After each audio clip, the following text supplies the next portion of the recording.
Hello and welcome to Effectively Wild. What's in the water today? We are having such a hard time. I slept pretty well. I don't know about you. We're leaving all of this in.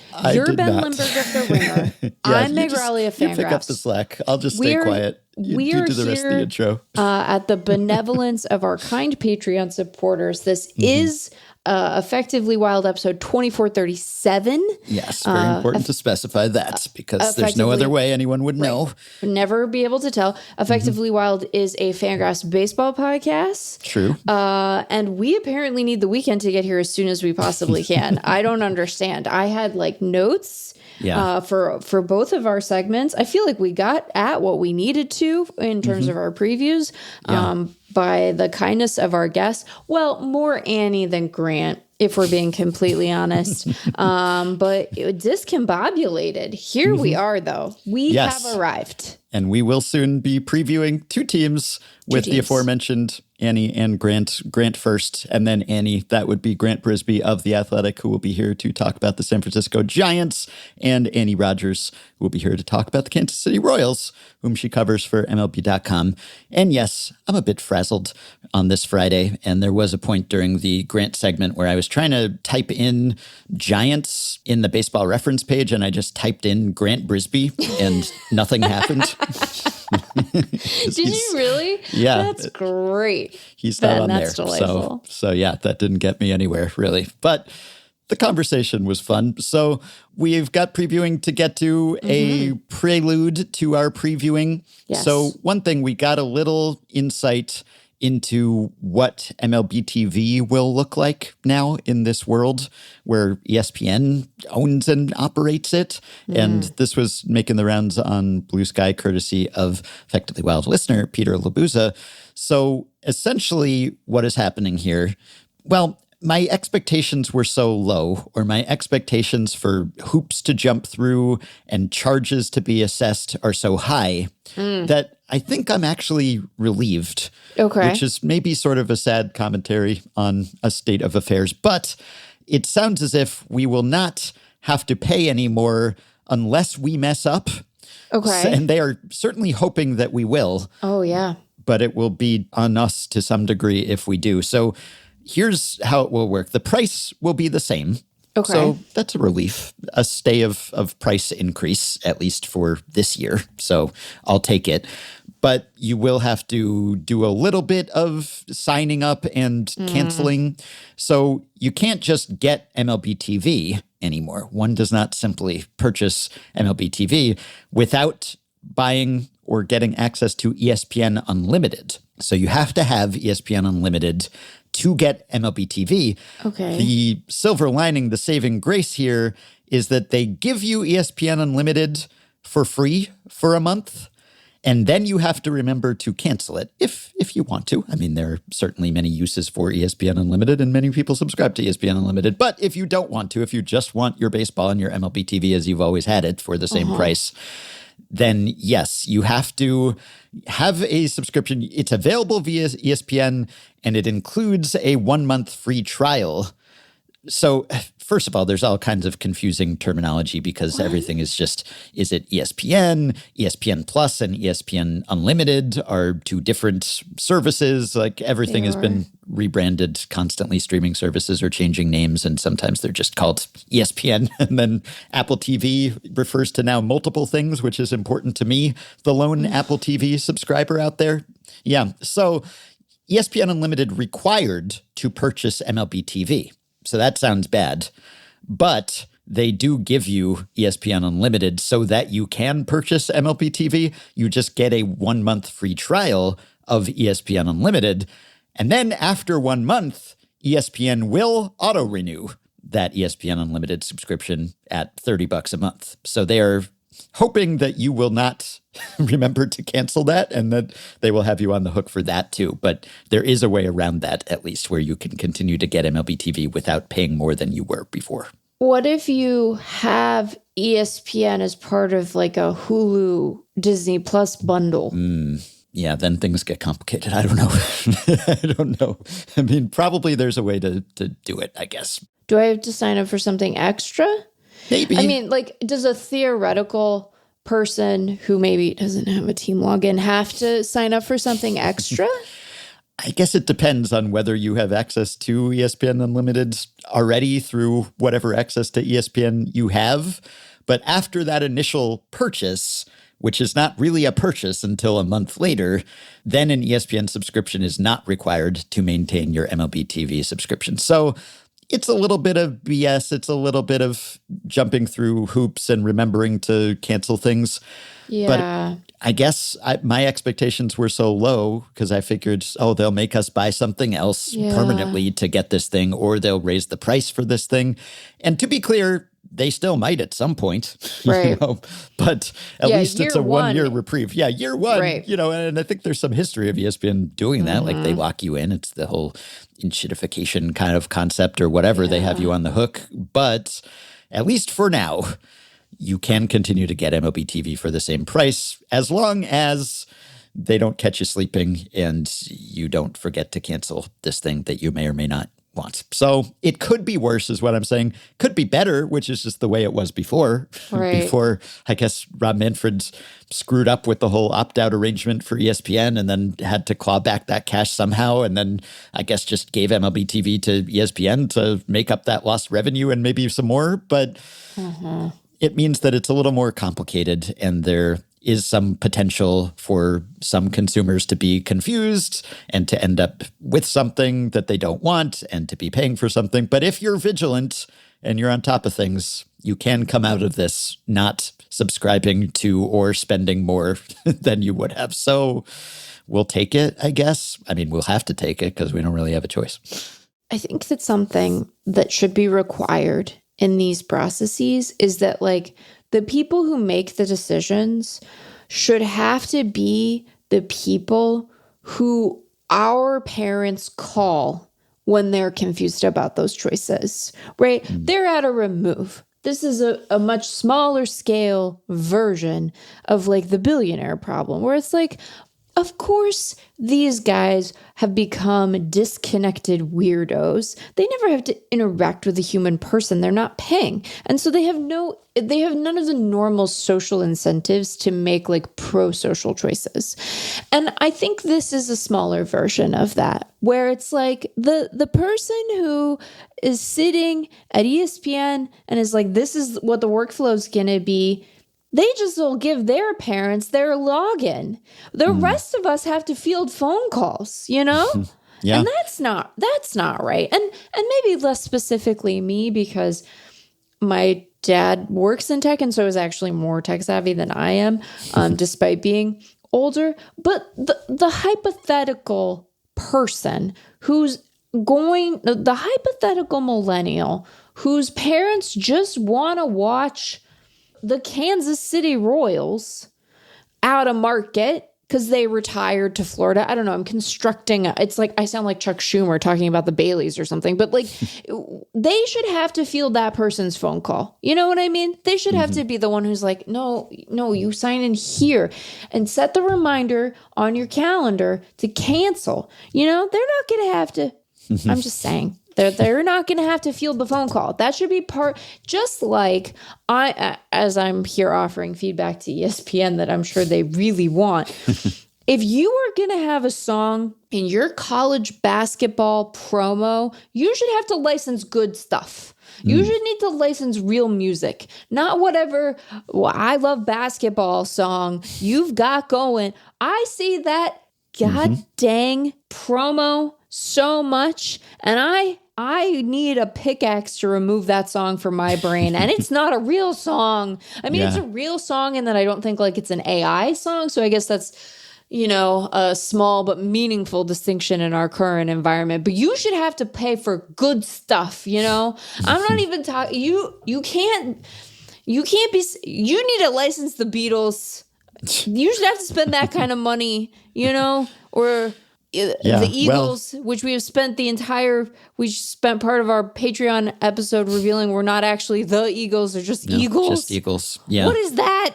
I'm losing it. Friday shows off the rails. Those sports themes, they do tend to be earworms in a good way, or at least historically they have. Not in a good way, Ben. Not in a good way. Always. Have you heard the I Love Basketball song? Yes. That's not quite what the lyrics are.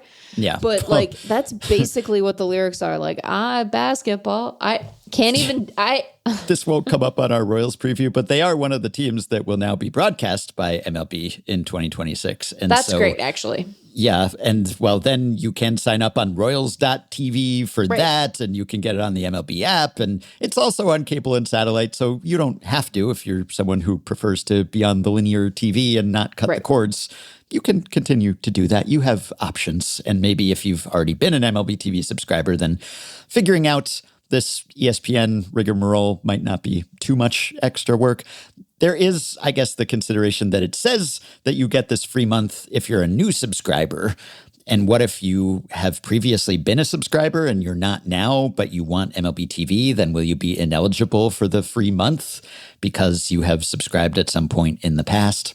I don't know. There's still some minutia that we could work out and find out, but it could be worse is what I'm saying. And in so many areas, it sometimes seems as if it couldn't be worse. And so when it seems like it could be worse, I take that as a win. I take that as a slight victory, or at least not a complete loss. Okay, one more thing before we get to our previews. I have a pre-preview of sorts, which I will dispense in the form of a stat blast. This is early to be stat blasting. Usually we ease into the stat blast, but we will ease out of the stat blasts into the previews. And let's ease in with a little stat blast song.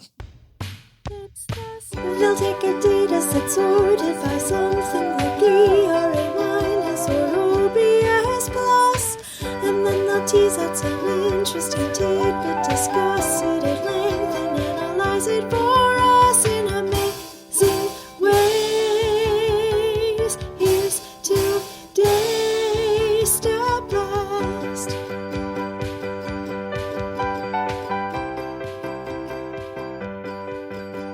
Okay, I wrote about the WBC. Cool. And we will be actually talking about the WBC as we go through this preview process. We will not be neglecting the WBC. We will do previewing and recapping and discussing of that. But I just did a little statistical breakdown of Team USA in the wake of WBC schedules being finalized and announced this week. As we have noted, this is just a way better team than Team USA has ever been before. Yeah. Just in terms of the pitching, which was really quite lackluster before. And that was just a constant refrain during the 2023 WBC, when, of course, they came within, I don't know, Mike Trout hitting a home run off of Shohei Ohtani instead of striking out on a sweeper and then scoring some more runs and not losing that game. They came close to winning the whole thing. When you describe it that way, it doesn't sound as close. It No, I guess not particularly exactly. close. But Mike Trout not on the team this year, which is sad, but can you fault He's him got to really? be in his hyperbaric chamber so he can win MVP like I Matthew know. Stafford. Yeah, he's gone from captain to off the club entirely. I guess he's passing the torch here to Aaron Judge, who can hold it up high. But the offense was never the problem, and it still is not the problem. Right. But it was a problem that they were starting Merrill Kelly in that championship game, and that their starting rotation consisted of Merrill Kelly and a lot of Merrill Kelly-like pitchers. And Merrill Kelly's not a bad pitcher, to be clear. I was going to say quite rude to Merrill Kelly, but go off. Yes, but when you have, in theory, every pitcher who is born in this country or eligible to play for Team USA, and you end up with Merrill Kelly, something has gone wrong there. I'm not saying that you don't want Merrill Kelly starting major league games for you. Clearly the Diamondbacks do. But if you're Team USA, if you're essentially working with like a 4-team fantasy league caliber lineup and just, you're so stacked top to bottom, then probably you might not want to make room for Merrill Kelly, and they didn't this year. And it's not because Merrill Kelly is way worse than he was in 2023. I think he's coming off a 3.1 WAR season instead of a 3.2 WAR season. So he's more or less the same Merrill Kelly he's ever been. But this is not the same Team USA pitching staff. This staff is stacked. And so I wanted to stat blast this and quantify how stacked it is compared to the previous rotations that Team USA has run out there, because it really was. I mean, people were writing columns. Ken Rosenthal wrote about it in 2023. There was an LA Times column about it.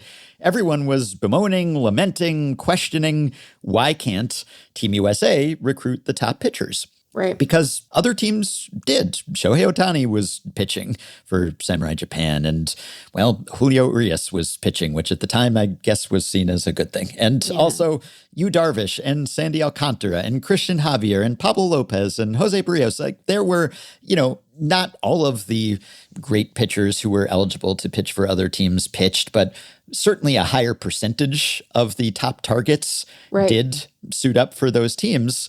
And Jorge Castillo for the LA Times a few years ago wrote, attracting the best available starting pitching is an acute obstacle only for Team USA.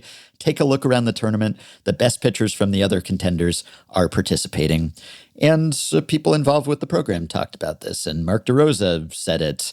He said, if this is going to go where it needs to go, then all teams, all countries would want their so-called best players. So-called. That makes it sound as if they're some sort of frauds. And it shouldn't be as difficult as it was to put a roster together. He also last year said, you see it from every other country. Their best arms show up. For whatever reason in the United States, our best arms don't show up. And there were times where, because DeRosa had a pretty thin staff as it was, and then also his hands are kind of tied because, teams, the MLB teams impose their own limitations on who can be used and how much and when. And so there were times when he was really scrambling to find anyone who was available to pitch and whom you would want to pitch. So it was not great. John Heyman reported that a former WBC player said that it was the weakest pitching staff ever for Team USA. I'm not sure that's actually true, but that's what people were thinking.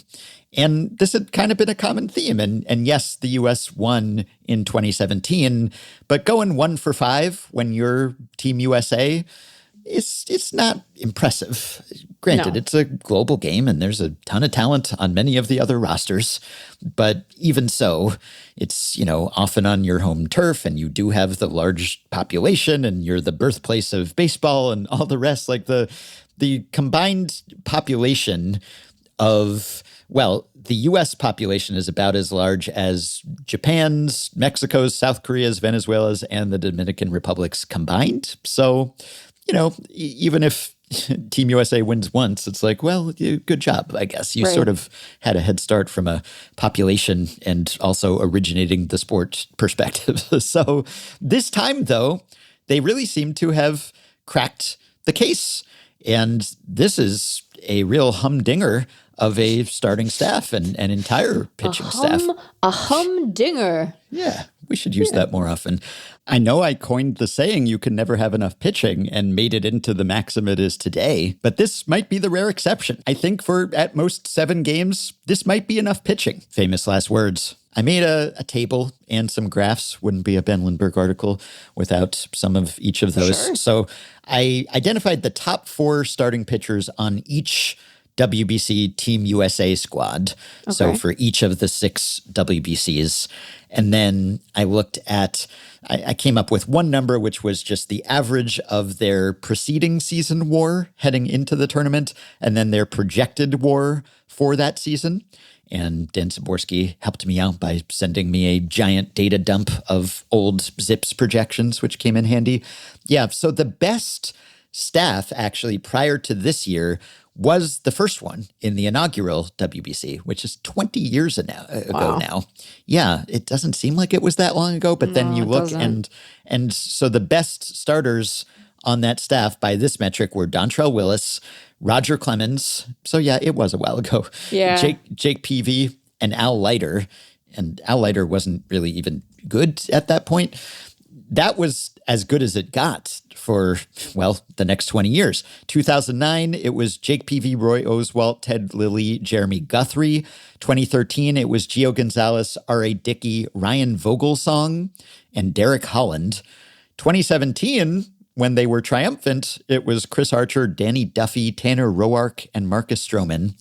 Last time around, it was Brady Singer. Brady Singer actually had the best number by this metric, but didn't actually make any starts. But Merrill Kelly, and then Miles Michaelis and Adam Wainwright.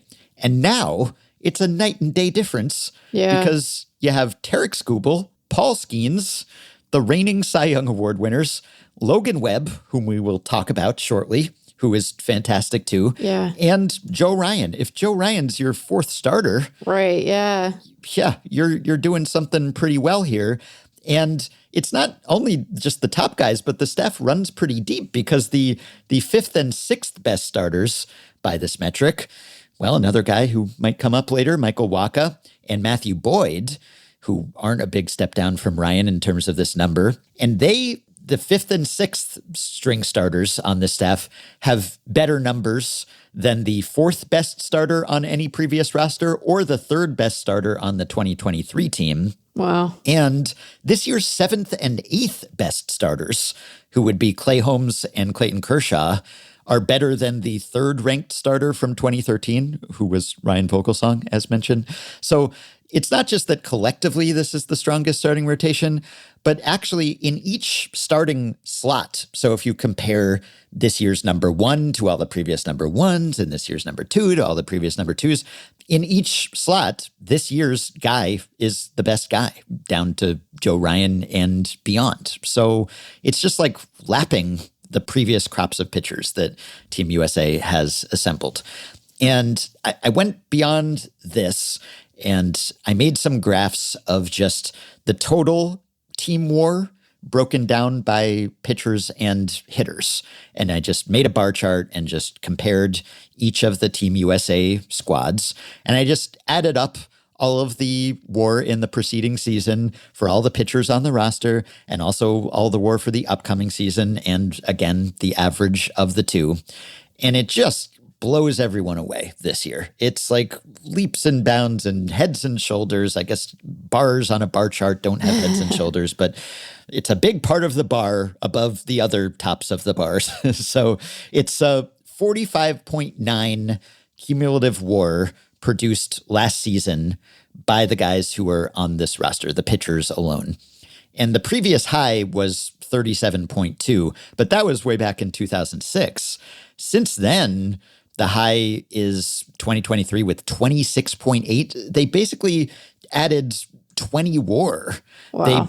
It's 71% better, the cumulative total in prior year WAR, than any post-2006 WBC Team USA staff. It's just so much better. And also the projected WAR total, which is 35.8 for these guys this year. In 2023, it was 21.3. This is also the best it's ever been. And the blended figure of 40.9 WAR, the average of those two previous figures, is also the best. It's the best by 70% in the past WAR and about 50% almost in projected WAR and more than 60% in the average of the two. It's not even close. Last time, 6 of the 7 starts went to Kelly and Lance Lynn and Adam Wainwright. And don't catch Michael Baumann hearing me say anything negative about Lance Lynn. I'm not casting aspersions, but it was sort of a superannuated Lance Lynn and Adam Wainwright too. It wasn't even peak Lynn and Wainwright. That would be a different story. So it's a huge difference, and it's not as if that's come at a cost in terms of the quality of the position players, because the position players are as good as or better than any previous collection of position players on a Team USA has been. And in fact, it is a new high score when you look at preceding season WAR. So the hitters on this year's Team USA roster amassed 73.3 WAR last year. And that's the most that has ever happened with a Team USA. And it's just an embarrassment of riches, because really, if you look at the Zips projected best pitchers in baseball this year and best hitters in baseball, Skubal and Skeens and Webb are, I think, 3 of the 4 best projected pitchers in baseball. So it's totally the cream of the crop here. Yeah. The only exception is Garrett Crochet, and they almost had Crochet, it seemed like, because he did. Yeah, he said last summer that it would be an honor and that he would want to, but ultimately opted not to, or perhaps was pressured not to. He did pitch a career-high number of innings last year. So I get it. But, if they had had Garrett Crochet too, then maybe that would have been overpowered. But it's also a few of the best projected batters in baseball because Aaron Judge, Cal Raleigh, Bobby Witt Jr., who will come up shortly too, and Gunnar Henderson. That's 3 of MLB's 4 best ZiPS projected batters, 4 of the top 7. It's so deep that you got to bump Gunnar off of shortstop. You got to bench Bryce Terang, who was like second among all second basemen in WAR last year. He might be benched. Will Smith might be a backup catcher, like Byron Buxton or PCA will have to be a 4th outfielder. And then you've got Bregman and Harper at the corners and Schwarber at DH. It's just ridiculously deep. And so the final graph was when I just combined the pitcher WAR totals and the hitter WAR totals. And unsurprisingly, given everything I've said, this is the best Team USA. It's a cumulative total of 119.2 WAR produced last season, 94.2 WAR projected for this season, and 106.7 the average of the two. And just about all of those, in fact, all of those are new records for Team USA. And presumably, I didn't run the same numbers for every team in every year, but I think if it's a new high score for Team USA, it is also just a new high score for the WBC. So yeah, it's totally stacked. And at most they play 7 games, so we know how things can go in 7 games in the postseason, so nothing is guaranteed. And I kind of hope that there's some upsets because I think you could comp this to the Dream Team, the NBA Dream Team, more realistically than you could because this is really, it's always been a star-studded team, but this is a super team. This is just an all-around powerhouse. But I wouldn't want Team USA to dominate the WBC the way that the 92 Dream Team dominated the Olympics. That would be boring, I think, at this stage. I'd rather see close games and other teams getting to enjoy those games and their victories.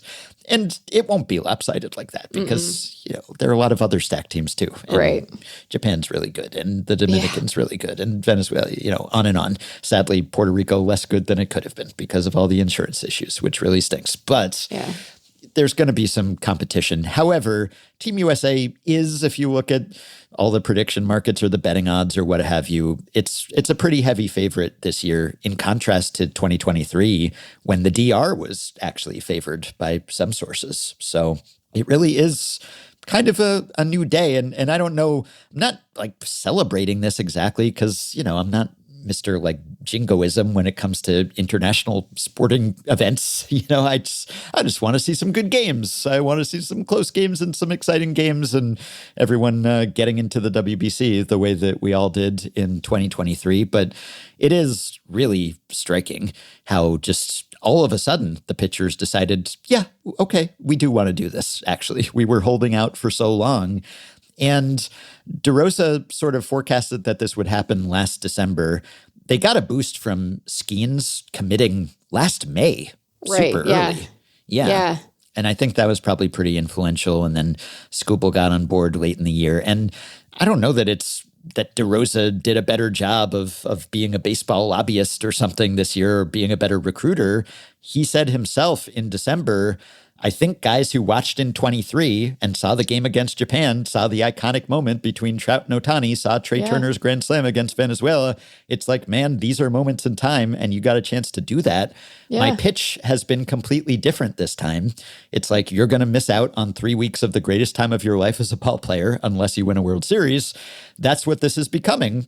You see the way Latin America and Japan and everybody is treating the event that way. And I just feel like there's been a groundswell with the United States players that, all right, it's time for us to go. And that has turned out to be the case. So I don't know that it's DeRosa changed his pitch or just the WBC itself being the best possible sales thing, just making the most persuasive case, just being at home and feeling the FOMO and watching how joyous and intense it was last time around.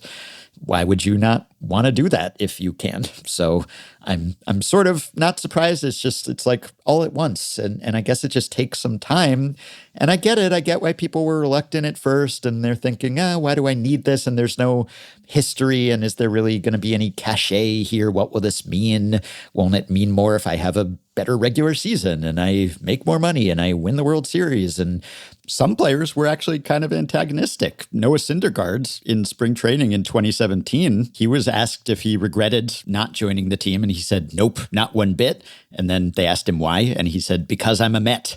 Ain't nobody made it to the Hall of Fame or the World Series playing in the WBC, which is true, but now the WBC suddenly seems like an end in itself. It is, in some respects, more of a World Series than the World Series is. And there isn't the same sort of track record. A lot of the international players, they play for national teams in other regional tournaments, like the Caribbean Series, the Asian Baseball Championship, and those things mean a lot. And then maybe there's just more incentive to sort of, if you're from another country, you want to make the case for your country as the baseball powerhouse. Right. And maybe if you're from the U.S., you might just feel a little less incentive to put that reputation for being the best at baseball on the line. And then there's always the specter of injuries, even though they rear their ugly heads in spring training just as often, it seems to me. But for all those reasons, it took a while for the pitchers to get on board. But belatedly, they have in a pretty big way.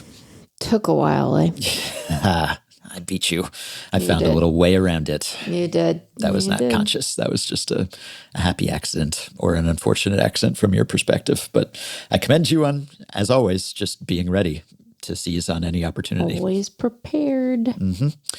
Okay, well, I am looking forward to seeing this souped up pitching and this super-powered roster ripe for revenge for the finals loss last time. And we've come to this tipping point for participation. I hope we don't have any injuries that let the wind out of those sails. All the American arms, just all arms on deck. They've decided that this time it counts, to invoke an old tagline. And to be clear, whether they were treating it that way or not, it did count. It was meaningful to many players and people. And I wouldn't go so far as to say, as Ken Rosenthal wrote a few years ago, if the U.S. cannot give full effort, why bother? For the WBC to truly succeed, a greater U.S. push is required. I don't know if that's true. The WBC was doing just fine in many places, with or without the U.S. aces, record attendance and TV ratings and entertainment value last time. But I am looking forward to seeing this collection of concentrated talent. And I do think it lends a little legitimacy to the entire exercise. Not that it was illegitimate before, but in order to get invested in something yourself, you want to feel like the actual participants are invested. And when a lot of the best pitchers were deciding, this isn't worth my while, this isn't that important to me, it did detract a bit from the collective investment in the proceedings. It was weird that, say,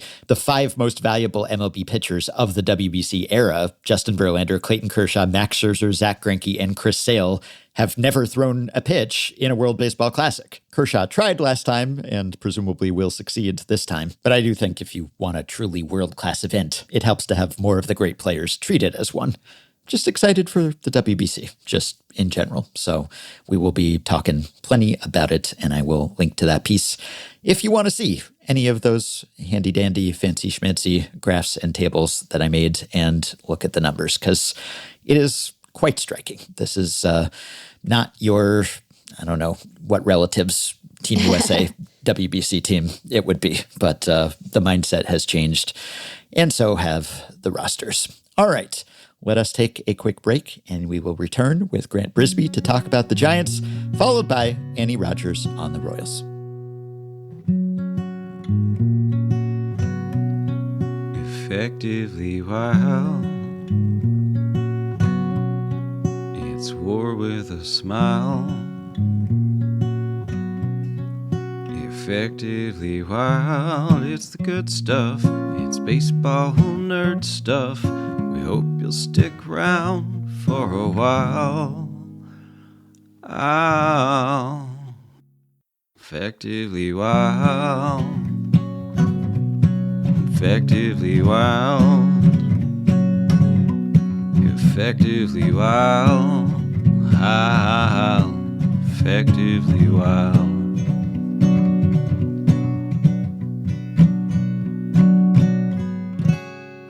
Well, we are joined now by Grant Brisbee of The Athletic on a podcast in the year 2026. Who said it couldn't be done? Miracles can come true.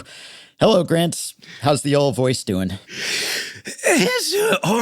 It's doing fine. Sorry, I haven't talked to anyone in a couple months. So said a word in several weeks at this point. Yeah, people don't know what my home life is like. I just kind of sit monastically. So yeah, good to be here.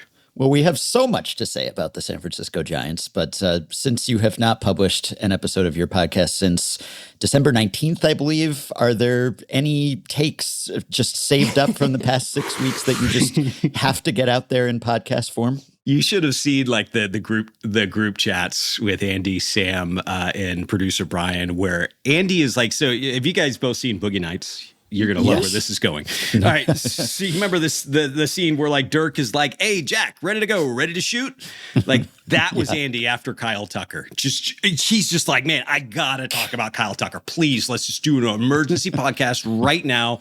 It turns out we were canceled. But the idea was there, and he really wanted to talk. So I will just say Kyle Tucker on the Dodgers, I think it makes him better. Huh. Well, maybe we should have Andy on for the Dodgers preview for old time's sake. We used to do that probably, but I heard you banned him for playing with poker chips. Well, that's true. That was, some people have birds, some people have dogs. Andy has the poker chips. Yeah, we have. We got him a collar, so when he did that, it shocked him. So you guys are safe to have him on again. Okay, he's well trained now. That's good to know. Please. All right, I guess we should talk about the Giants at some point.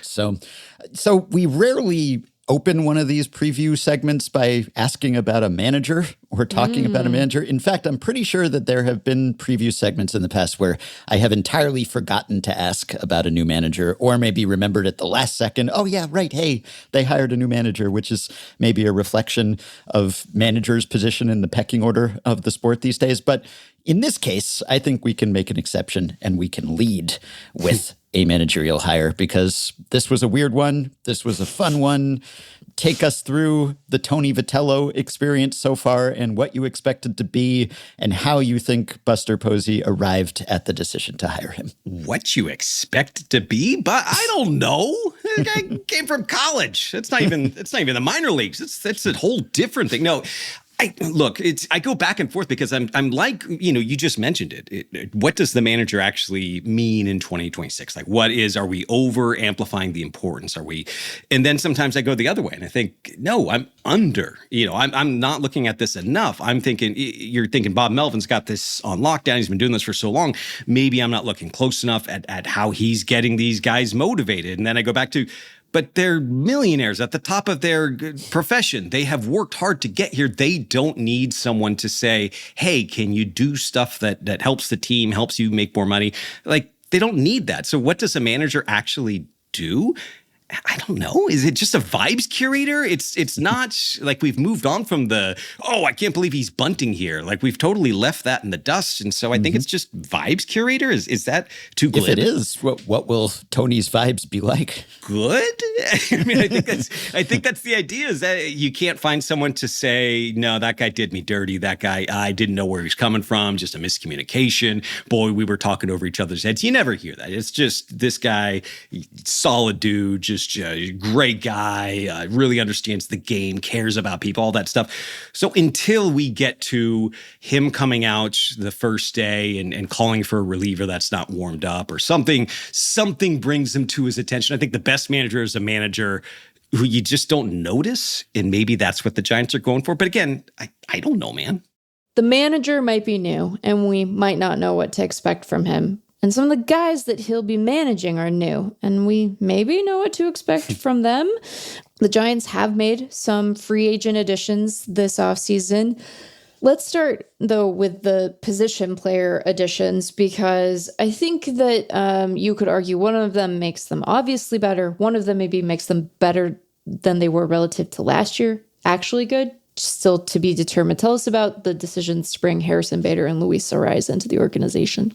I think this is the first offseason, I'll just say ever, where the Giants didn't feel like they needed to get a star. Obviously, it's not. I'm trying to think of like when this all started with Giancarlo Stanton and Bryce Harper and Shohei Ohtani and Aaron Judge and all that stuff. It was just this real pent up, and they kept missing and kept missing. Well, now they got Rafael Devers, right? And he's obviously not Ohtani. He's not going to be the super duper star that those guys are, but he's a guy you can build a lineup around, a guy who should be good for the next couple years, next few years, whatever.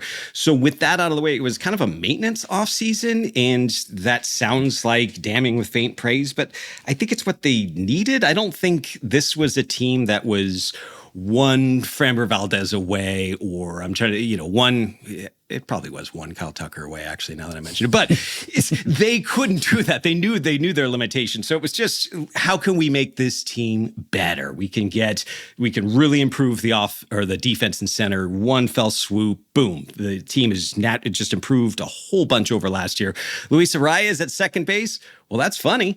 But I also think it's a way to get pressure off of Bryce Eldridge. It's a way to get another left-handed bat in the lineup. You've got Casey Schmidt and or Christian Koss behind him, who are going to be able to, I don't know how much pinch hitting you're going to do for Luis Arias, but you're going to get them into the games late. So you're going to get that bat with a few innings of Dr. Strangeglove, and maybe that'll work. It helps the Giants lengthen the lineup, which is something they desperately need. So it was a maintenance offseason after offseason of big swings and misses. Yeah, I guess you want to maintain that 500-ish record, though. It's very important that you don't stray more than one game above or below. So it's really, maintenance is what they've been doing ever since 2021, I guess. It's like, how much has the grace period after 2021, which was a wild and wonderful season and looks all the more improbable the further in the rearview mirror it gets, I think, just because they were like 500-ish right before that, and then they've been 500-ish ever since, except for that one weird mountain peak in the middle of this plateau. It's just like you come across Everest on the Great Plains or something. It's just, how did that get there? But I wonder whether the joy of that lingers for the fan base. Like, are people still sort of warming themselves by the fire of 2021, which sounds like maybe sort of a weird and sad sort of thing to say, because they did, after all, lose to the Dodgers in the division series. But it was quite a ride to get there. And hey, they had all those World Series in the not too distant past. So, how much can you expect? But is that just fully worn off and everyone is sick of just running it back and being 500 again, and is just now resigned to being 500 forever? Yeah, it wore off, I'd say, like April 13th, 2022. That you don't get that kind of carryover effect for it. That was a brilliant season, a great season, one that I'll remember fondly, just from how I covered it forever. But yeah, you don't have a tail with that kind of season. You need to win at least the World Series to get a 1-year honeymoon. But yeah, that's over. Fans are pretty, I'll just say it, they're not a fan of the perennial 500 team. It's different than an objectively bad team, because then the plan. It's just, we have to build from the farm. We have to get lucky. We have to wait. We have to be patient, all that stuff. With a 500 team, it always seems like there's one weird trick that you're missing. It always seems like there's or two weird tricks, or just a little bit away. And in 2021, that was, well, we're going to take a gamble on these hurt pitchers who were effective before, see if they're effective again. And they all were. And you can't do that every year, but that's how that worked.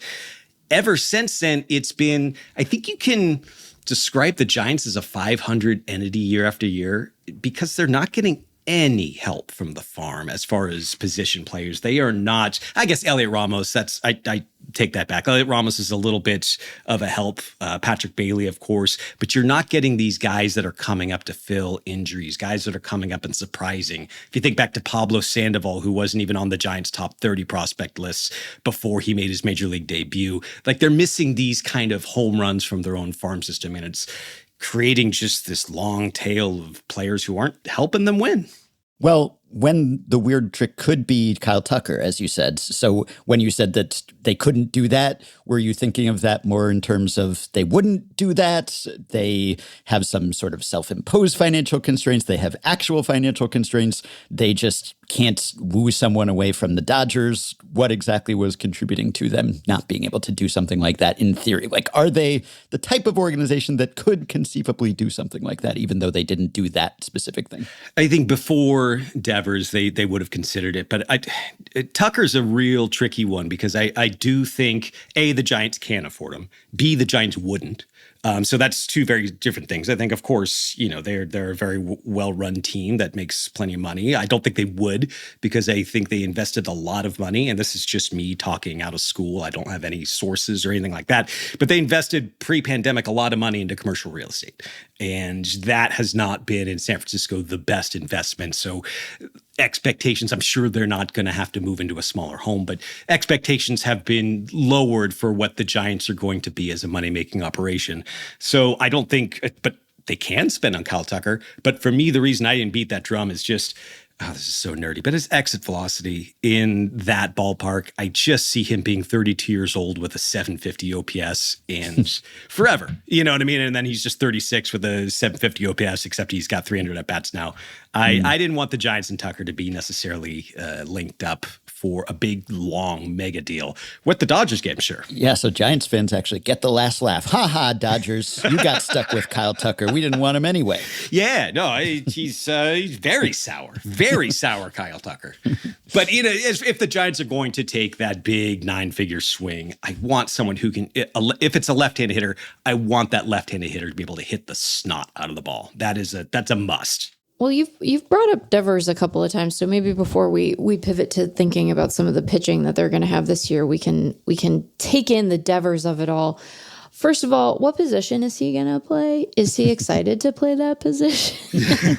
But sort of more seriously, with the drama of everything that unfolded in Boston behind him, with sort of a solid understanding of where he's going to be in the field every day, kind of what are your expectations of what he'll be able to do next year? Because it didn't go badly from a top line result perspective in his first year in the Bay Area, but I imagine that he and, Giants fans are hoping for more than like 1.5 wins and a 126 WRC plus. Do you make notes when I make stupid predictions? Well, no, we never remember. Grant, I don't remember what we talked about on this podcast yesterday. Yeah, no, okay, that's fair. That's fair, because I will say that my expectations for Devers defensively at first base were underneath the floor. And from the very first day he got out there, he surpassed those expectations. And by the end of the season, I'm not thinking this guy can stick at first base. I'm thinking maybe in a few years he got one of those Carlos Santana situations where you look up and it's like, wow, he's actually good. It's not just like we put him there, but he's actually good at first base. That's a pretty bold prediction, but I do think he was a lot better than expected last year. And I think it could not just be okay or passable, but I think it could work out in a way that's beneficial for him and the Giants. I do have to quote you to you because it's not a prediction, but we have to assess at the end of each season whether our preview guests, their goals for what would constitute success for that team in that season, which we will ask you again shortly. But you have a knack for avoiding any specific victory conditions in a way that... Would you call me a weasel, Ben? I would not put it in those terms, but... Okay. People who track the predictions might. Yeah. So our wiki keeper, Raymond Chen, who has a real high-powered corporate job and a real life and still chooses to devote a lot of it to keeping records for this podcast, for which I am immensely grateful. But he reminded me that I had to check with you because we reviewed all of the preview guests' preseason predictions at some point, and then we got to yours and we were trying to parse it and figure out whether the Giants satisfied that or not, and we couldn't conclusively come up with whether it was a successful season or not. I think we decided probably not, but Raymond reminded me what you said, so I will do a not very dramatic reading of what you said. Before you do this, I actually I do my own stuff. I record these appearances too. Yeah, just in case we alter anything. So I'm just gonna roll the tape. So you're gonna mince my words, or you're gonna chop them up. I'm just gonna say exactly what I said. All right, you ready to roll? 3, 2, 1. Yeah, here we go. The Giants are going to finish 81 and 81. What are you doing? Let me finish it. It's my bit. No, sorry, go ahead. very much like when you listen to, some politician in a language you don't understand, and there's like the BBC dub on top of it or something, and you don't know whether it's accurate. It could be. All right, what did I say? It was I probably won't do a stupid. Grant impression here, but here's what you said, evidently, according to Raymond. It's the kind of season where enough happens that you can look toward 2026 and they can sign a Willie Adames type player or acquire someone of his caliber, not a superstar, but a very good player, and the fans can go, oh, heck yeah, that is the missing piece. That is one of the couple of missing pieces. He's going to fit well with all of these other players that I feel comfortable trusting, right? It's about finding these players you can trust for 2026. It is contending, perhaps for the 5th or 6th wild card or whatever there is now, and figuring out what you have that is there for next year, whether it's Birdsong, whether it's Luciano, surprises in the way that Elliot Ramos did last year, whether it's Ramos replicating a lot of what he did last year, whether it's Fitzgerald finding that contact. Jesus. It occurs to me that I could have actually played the tape instead of just reading, but here we go. You can just, if you get like 5, 6, 7 of these guys where you feel comfortable that they're going to be a part of the next good Giants team that's going to be a success, we're still going, and that will help fans appreciate the offseason moves that maybe aren't Shohei Ohtani, aren't Aaron Judge, aren't Kyle Tucker, perhaps, that they can find some sort of value in the guys that are below that tier, which is going to be the tier that the Giants are going to be living with, I would guess. I would feel embarrassed, but you asked me back. Like you actually heard that as a part of your jobs. That word salad, nonsensical. Halfway through, I was going to make fun of myself. And then like the second half, I was like just genuinely feeling bad. Like this is nonsense. No wonder they took your podcast away now that we read the transcripts. Wow. Yeah, that's Jeez. well, I mean, that was a little too cruel, but really, Yeah. you got to wear it a little, sometimes. That was gibberish. you got a little bit of, they're in fringe contention. I think that was an element there. And then also that they identify some guys who are good, who you'd feel good about going forward. So, and that they'd maybe be close enough that they could make some moderate moves over the offseason and see themselves as contenders. So did they do any of those things? Man, I wasn't even drinking back then. All right, let's go through. I think, okay, so taking it from the start, because I definitely remember all the points crystal clear that I made.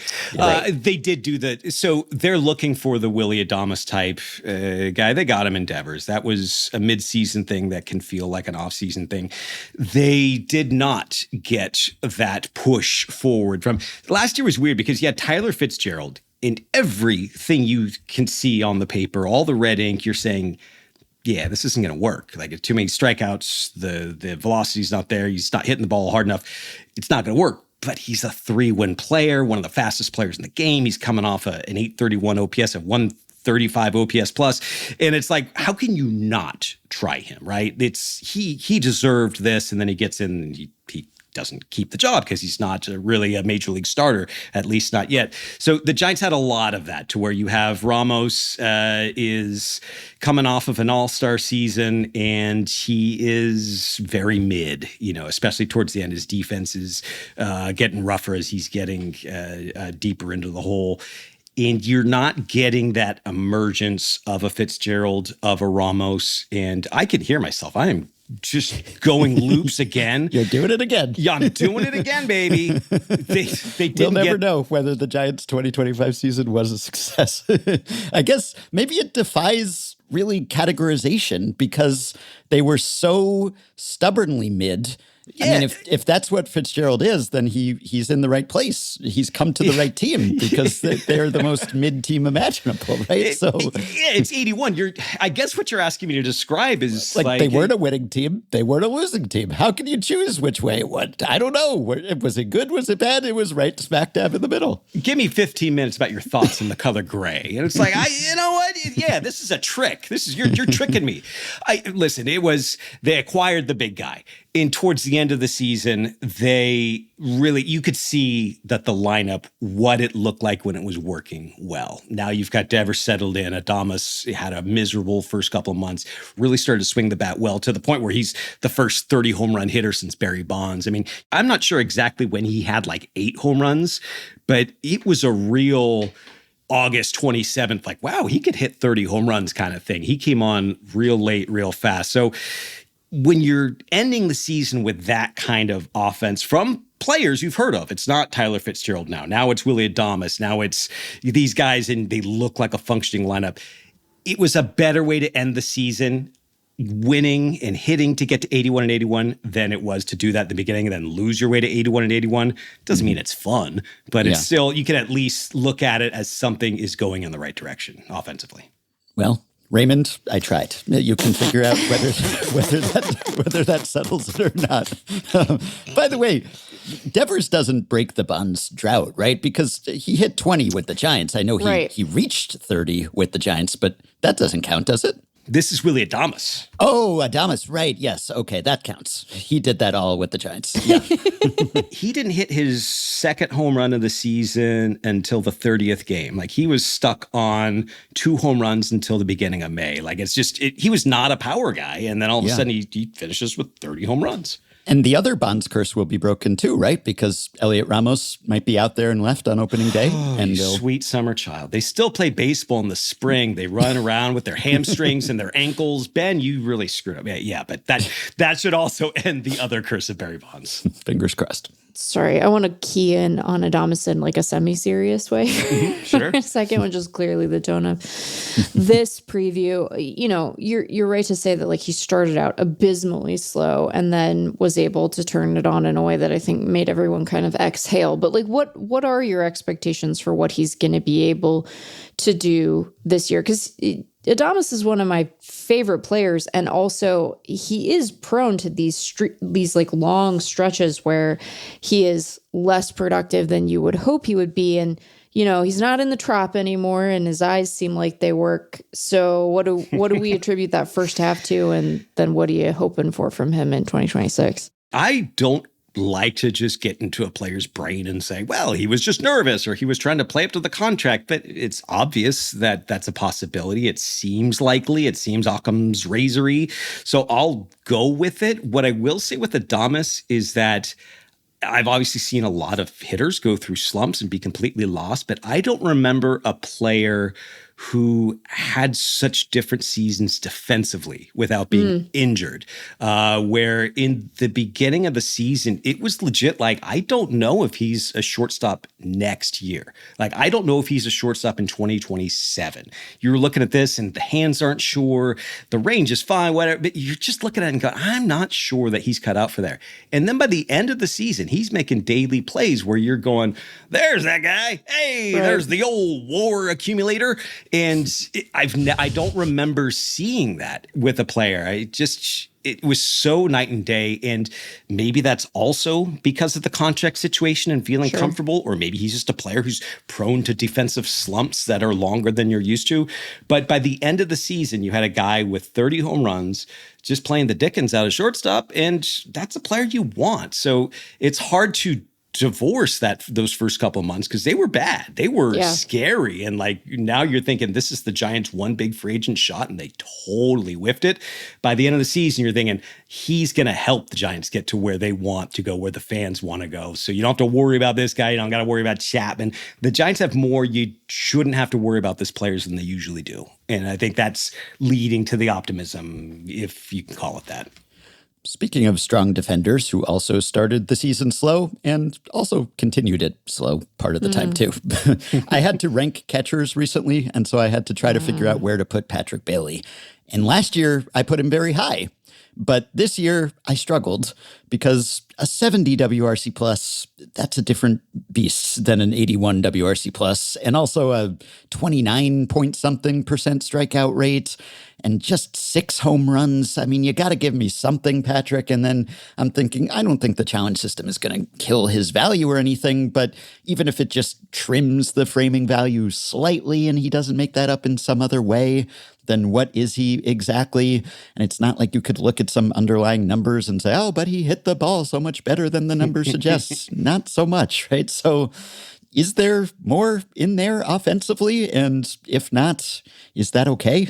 Yeah, you go month by month, his OPS by month was, I'll just do the hundreds. It's 400, 5, 6, 5, 5, 8.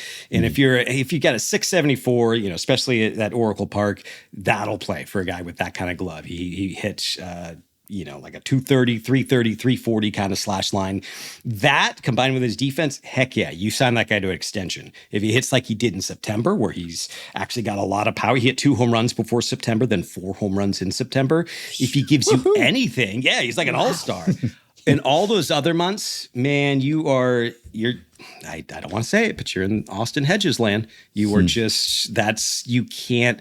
you can't get by with 500 at-bats from that. The Guardians love Austin Hedges. They never want to leave. They keep bringing him back. I mean, yeah, and that's why they're hitting their way to the ALCS every year. But no, it's such a fine line, but I do think that if you're going to try something now in the year 2026, when Patrick Bailey is still 26, 27, the prime of his career, it's just give him fewer at-bats against left-handed pitching. There was a time where his minor league platoon splits were hilariously awful. And then I think his rookie season, they were even and everyone's like, oh, cool. No, he's really bad against left-handed pitching. So the Giants are going to, they have Jesus Rodriguez. They're hoping that he can become this hybrid sort of, bat at the position. They're hoping for a lot of things, but just not having him in there against left-handers. That's the bare minimum. Let's just start there. Obviously bringing in Bader rearranges that outfield, allows Jung-Hoo Lee to go to a corner where he seems much better suited defensively. And I'm curious sort of what you make of his Giants tenure so far, and then what you're hoping to see this year, because I think everyone's willing to give him a mulligan on 2024 given the injury. And it's not like he replicated that exactly last year. He was an above average hitter, if only barely, clearly stretched in center. So what do you think they're going to get from him this year when he's able to sort of plant in a corner and not have to patrol center field? You would like to think that his move to right field would help take some pressure off him. I don't know how much pressure he was putting on himself in center field. Because I imagine when you're playing center field, you're not necessarily aware of like what your OAA, how you're doing it, like how that play affected your DRS or anything. You're just out there trying to make the catches and not. So I don't know how much he was taking into the dugout, but there's less pressure on him. That's got to be cool, right? And then as, he had his horrible kind of nastiest slump in the States in June, and he just looked completely lost. But even when he was doing that, he's striking out less than he's walking. He's just sort of pressing. And then the last 3 months is kind of what I think you should expect from him, where you have averages that are going, between acceptable and pretty darn good with a little bit of power, a little bit of patience. But you're never going to get an MVP, even a 10th place vote. I think that's kind of where he's at. And I don't think the Giants need much more than, Mike Yastrzemski, but newer.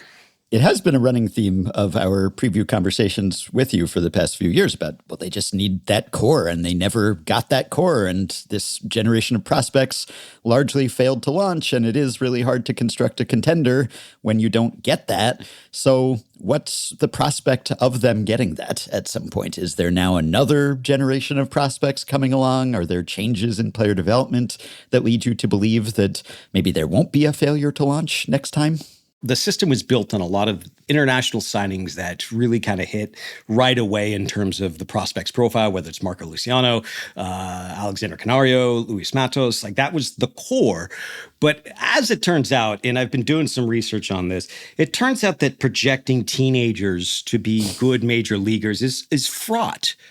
Would you say that it's fraught? Speak for yourself. I mean, I'd say it's fraught. I'm pretty good at it, I think, but other people struggle sometimes. Yeah, so the good news is that the Giants really do have a farm system that's impressing the pundits and the people who care about this stuff, where they're building a lot of depth in the lower minors. Problem is it's all teenagers again. Even the guy in the upper minors is like just turned 21, Bryce Eldridge. So you have what you can see is a core in place. They've got 3 or 4 top 100 prospects, depending on which list you're looking at. And then you have Baseball America, and a lot of these different places are putting on the just missed list a different Giant who just missed their top 100 list. So it's not barren, but that's not going to fix them now. It's not going to fix them next year. You're hoping for some impact from Bryce Eldridge, but other than that, you really just got to hope for the next couple of years that, surprise, Pablo Sandoval happens. Because it did. It was great. I'm just imagining Pablo Sandoval like jumping out from behind things now, like Kool-Aid Manning through the wall. Surprise, Pablo Sandoval happened. That's a Kool-Aid Man referee. Yeah, I get it. Right. All right. Well, let's maybe talk about some pitching. Okay. Because talk about maintenance signings, I think there were a couple on that side of the ball as well. So, and some of these guys have been recently injured. So, what did they like in Tyler Mahle and Adrian Hauser? And then we can talk about the rest of the rotation. I think they liked the price, the lack of commitment. You know what I mean? They're looking for. If I had to crawl on their heads, I'll say that they were looking, obviously, to get starting pitchers. But they knew that if we wanted to improve the whole team, that they weren't necessarily going to be spending on the top of the market. So they just wanted to fill out, just to kind of fill out the rotation, make sure that when they're relying on someone like Hayden Birdsong, that they're not doing it too soon, or they're not calling someone up who really isn't ready, but it just happens to be the next guy up. That's what they're trying to prevent. I do think this is where I don't know if they whiffed is the right word. It was an underwhelming reinvention of the rotation. I think there was a lot more potential. I'd like to think that specifically Hauser and Mahle are guys that their pitching gurus have looked at and said, heck yeah, we can work with that. This is clay that we can sculpt. That might be closer to the truth, but in general, if I'm looking at, the baseball reference page or whatever, I'm sorry, if I'm looking at the FanGraphs page, I am, underwhelmed. I'm not thinking that these guys are going to take the Giants to the World Series, but they could take them to the postseason because they're solid enough. And right now the Giants are looking for not Kai-Wei Tang on the final day of the season or whatever. Yeah, that's the thing. You wrote a piece this week with the headline, "A Deeper Look at the Boring Practicality of the San Francisco Giants Offseason." Real clickbait there, Grant. Yeah. Woo, just light it on fire. But that is how I felt too. And we talked about that on the podcast. Occasionally there would be a Giants transaction and I'd sort of give it a courtesy mention, but how much is there really to say about signing Adrian Hauser in this day and age? So was there a particular transaction? Because I think if you had me sort of strapped to some machine that was monitoring my resting heart rate as I was reading transaction news, I don't know that there was a Giants transaction that would have raised my heart rate by 1 BPM before maybe the Arise signing, or I guess Harrison Bader. But for most of the offseason, you would not have been able to tell if you were just looking at a graph of my pulse the moment when I read that the Giants had done this or that. So what was the move for you? You're a little more invested in the Giants' success than perhaps I am. Was there a move that kind of got you going for a minute?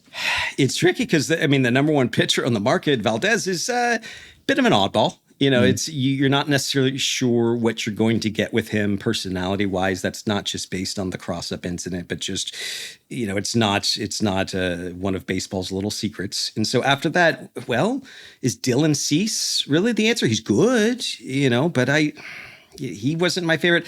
I think Ranger Suarez was the guy that I kept coming back to. And I'm looking over this list and I'm going and I'm, okay, I kept going back to Suarez and saying, this is a guy that you could probably rely on. This is someone who could slot in between Webb and Ray or wherever you want to slot him. It's someone that you can say, yes, he's going to start a game 2 or game 3 for us, where you can't say that with Hauser or Mahle. But I also think that there's a little bit of idea, both with the rotation and the bullpen, that let's ride it. Let's not dig ourselves a hole, see where we're at the trade deadline, and then we'll know who's healthy, who's performing.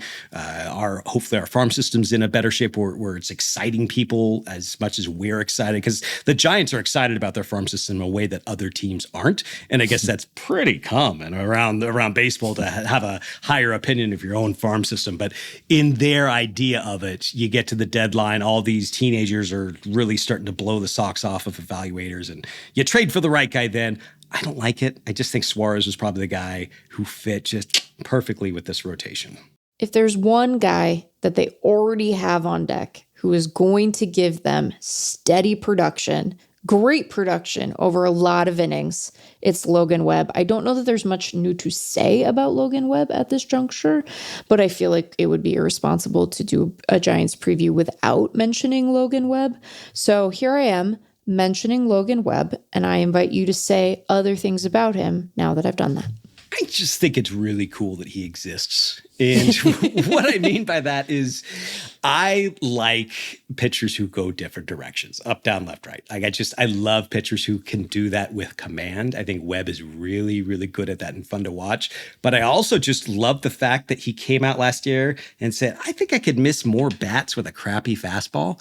And then he did it. Like he throws like a crappy four-seamer up, and it will get tagged occasionally. He did give up a couple homers to that, but it worked, and he led the league in strikeouts, which is amazing. A lot of that's his innings, but still he's a strikeout guy now, in addition to being this compass pitcher where he can go all directions. And he's just fun to watch, and I hope he pitches until he's 48. Speaking of pitching until you're 48, he did kind of credit Justin Verlander with that, right? With kind of flipping that switch to, hey, you could maybe miss more bats if you want. Yeah, I mean, it because it's so counterintuitive. He came up throwing, he wasn't a prospect. And so he's coming up, he's throwing four-seamers with velocity, but they're getting tagged and he's not quite sure what to do. Then he figures out the sinker, reinvents his career, becomes what he's become. But then to be able to go back and stare at that failure in the face and go, no, I could still like pick a piece off and use this. And it was a lot of fun to watch because you could kind of feel those moments where the high fastball was coming and you knew the batters had it in the back of their head. And to see it just, 93 top of the zone blowing the doors off of guys, just a lot of fun. Well, since you've been digging deep into this offseason, and I mean, you're ranking non-roster invitees at this point. So tell us, is there anyone that we should have asked about at this point who's been lost in the boring practicality of this offseason? And if you want to talk more about Arise or Bader, by all means do. Or if you just want to tell us about the Drew Gilbert experience, you could also do that, I suppose. But what are we sort of sleeping on here just because the Giants offseason has been sort of soporific? Bullpen could be just a complete tire fire. Bullpen is woo. I'm looking at some of these names and like first off, it's you do not pass go if Ryan Walker doesn't reclaim what his effectiveness. That's like a load bearing part of this bullpen. And he was so good in 2024. Well, maybe it'll work, but you just go down the list since Eric Miller's coming off a weird year with low strikeouts and, it lost the season to injury. Yoel Peguero, as he's a hard thrower, but he's got one of those 100-mile-per-hour fastballs that some batters seem to be able to hit. You can just go down the list and you're not exactly going, oh yeah, that's where they're going to get their outs in the 7th, 8th, and 9th inning. So that could be, everything else could go right. We talked about the lineup finishing last season strong, the rotation being just good enough to help make that work, but they're going to need some guys to come up, and whether it's a prospect who takes to a bullpen conversion or a surprise minor league free agent. I really like Sam Henches, even if I've never said his name out loud, and I don't know if it's Henches, right? Anyway, Henches. Yeah, Henches. But the bullpen could be a complete and utter disaster that negates all of what they've been trying to do. I was setting you up to say something nice about some aspect of this team. I mean, you didn't have to. I was just like, are we sleeping on someone who is interesting? And you went with, this could be even worse than you possibly imagined, which that is interesting, I guess. But Christian Koss is a player. I think he's a good, strong major leaguer who could fit on a bench for a lot of teams in baseball. Gerard Encarnacion, I love I love a lot about his game. You could be looking up in August and saying, wow, where's that guy? Where did he come from? Other than that, the bullpen's just going to ruin everything and we're all going to die alone. That sounded a lot like sometimes when you get those really generic comments by a manager or a coach about a player where they'll just go like, he's a ball player, Yeah. He's just... I like a lot about our games, yeah. Cassie Fields, he runs. He's got some bat-to-ball skills. Encarnacion's got power to all fields. Love them. Love these guys. Go Giants. No, I can't say go Giants because I'm a BBWAA member. Yes. Although, we used to do this preview series. We did it in so many different forms. We did it with BP Annual authors. We did it with more bloggery type fanish people. And gradually we gravitated more toward people who are kind of in the clubhouse and who are at camp and are reporting and do have sources and stuff. But you just got grandfathered in, I guess, because, we will always have you on this segment for as long as it exists and as long as you are willing to come back, because we enjoy talking to you, despite the fact that we have now come to the part where you have to say 86 and 76. 86 and 76. Wow. Bold. 86 and 76. Okay, well, that'll be easy to assess, I guess, relative to last year's answer. I feel like I owe you that one. I owe you that one. Shocked. Yeah. So to be successful, they have to have a clearly winning season. You're saying it has to be like outside of the margin of error of we can't even tell if that was a winning season or not. 86 and 76, and they got to make one of the wild cards, the third, second. Yeah, okay. they got to do it. This is like... Listen, Matt, they're not getting younger. This is where the money's invested now. That's why I'm a little bit surprised at the lack of urgency from the rotation. But this is it. This is. There's no more building towards next year. This is the one. Okay, they better pick a lane, is what you're saying. No more of this fence sitting. Either be a winning team or be a losing team already, one way or another. Just pick some sort of lane. All I care is that you winning. leave me out of it. Yeah. I guess, they say that just the random fluctuation of a team, not even due to injuries and stuff, but just due to batted ball luck or whatever the heck, that's several wins of fluctuation. So they could still be a true talent 81 and 81 win team and still win 86 just flukily. So that's not really out of the realm of possibility. But maybe they could be a 96 win team and they just get totally hosed by the umpires, right? 10 times. Yeah, that could happen too. Now they have a challenge system. I mean, I will say, I think the Giants did service by getting hosed like that, because I think that when people are looking back on like the most recent egregious example, we can't have this swing a playoff game. That's what they're thinking about, man.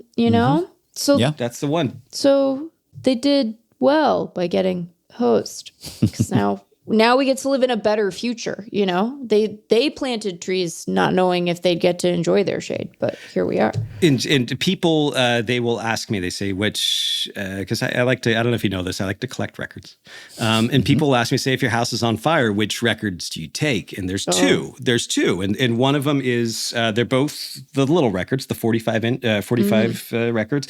One of them is the only record put out by Willie McCovey's record label. It was produced. It's an R&B song produced by Willie McCovey. So that's one. So just aren't that many of them. So I want to get that.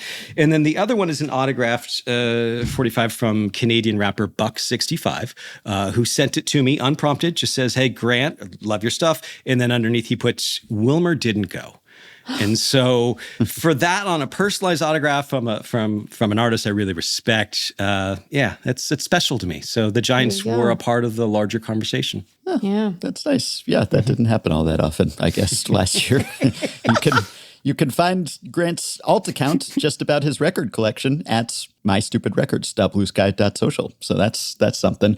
Yeah, I wonder whether, you know how it drives you batty that people call it the Buster Posey rule, and you always correct them and say it's not the Buster Posey rule. Alex Avila! Yeah, that's just the one you remember, but there were years in between and there were other incidents and stuff. So it could be like that too, though, maybe, where they just assumed that the challenge system came from that, maybe, and that was why we got robo-umps and everyone in the future just misremembers the history and you have to go around correcting people. But maybe you won't this time. I mean, I think I just misremembered the history. Wasn't there also like a bad called ball that was actually a strike or vice versa? There was the going around thing, but wasn't there also another thing? Probably. Did I just misremember it? Did I just misremember?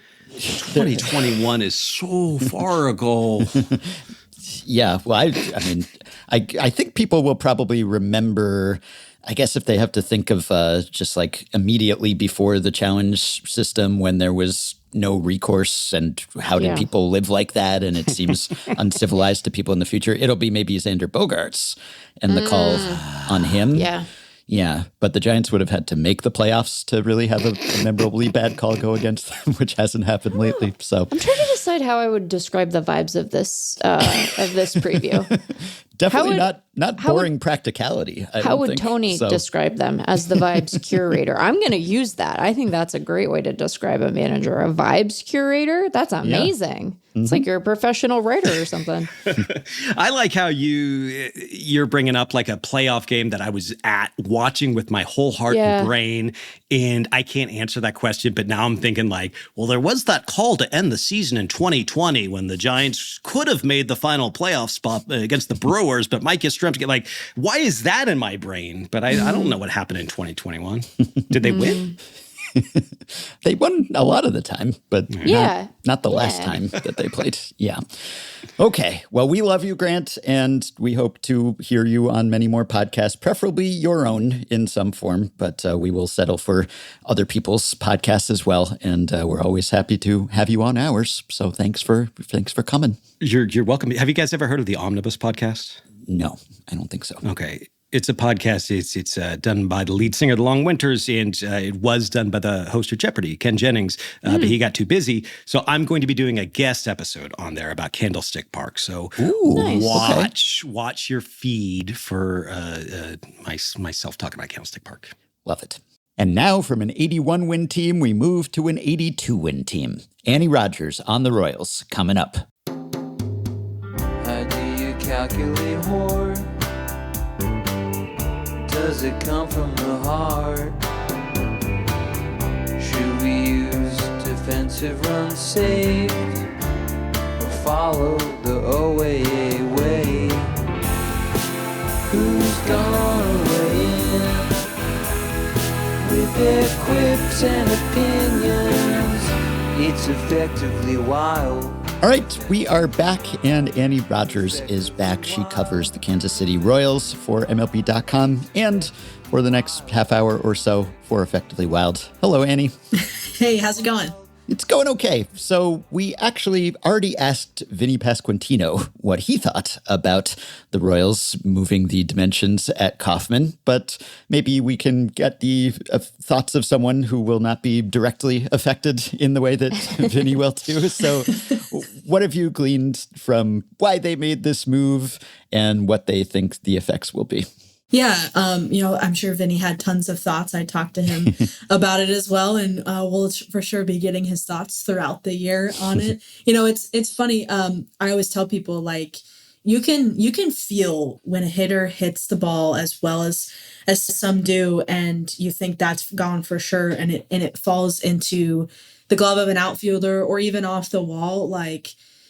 It's just like this visceral reaction. And then you hear about it, of course, post game and in the clubhouse. So I would imagine those might be eliminated with this move. Really what the Royals wanted to do was make it a more neutral ballpark. There's so much data out there about how Kauffman Stadium is actually slightly more of a hitter's park because of all the doubles and triples that happen, but it's really, really hard to just get it out of the ballpark. So they wanted to make it a way to where if you hit the ball well and you've got the right launch angle, you've got the right exit velo, you should be rewarded for it going out. And we'll see if that actually happens. There's so much data analysis out there right now. I know FanGraphs had articles about it. StatCast recently we were able to get some data from them about it, and the effect is more home runs. We'll see how that plays out. I'm really interested to see how it affects the pitching staff. I don't think it will as much as people might think, but yeah, it's gonna be really interesting. I'm very interested to see how it's received throughout the whole season. Yeah, you'd think there'd be an equal and opposite reaction there, where if there's the hitter hanging his head after he thought he got enough of one and didn't, then there's the pitcher who gets bailed out after he thought he got tagged, but suddenly it does not go out. So you'll be losing a little bit of that too, I guess. But it sounds like, do you get the sense that this was more done from the perspective of wanting to be able to recruit or retain hitters and not have them be worried about the dimensions? Or was it more about just the short term? Because I know that the Royals calculated that they think this might help them to the tune of a win and a half or something at home. So is it just about that, or is it more of a long term? I guess it can only be so long term because they might not be at Kauffman that long term. But for now, at least, do you see this as being more about sort of attracting and retaining talent, or just the actual, well, we think that this will work out for us in terms of which balls go over the fence and which don't?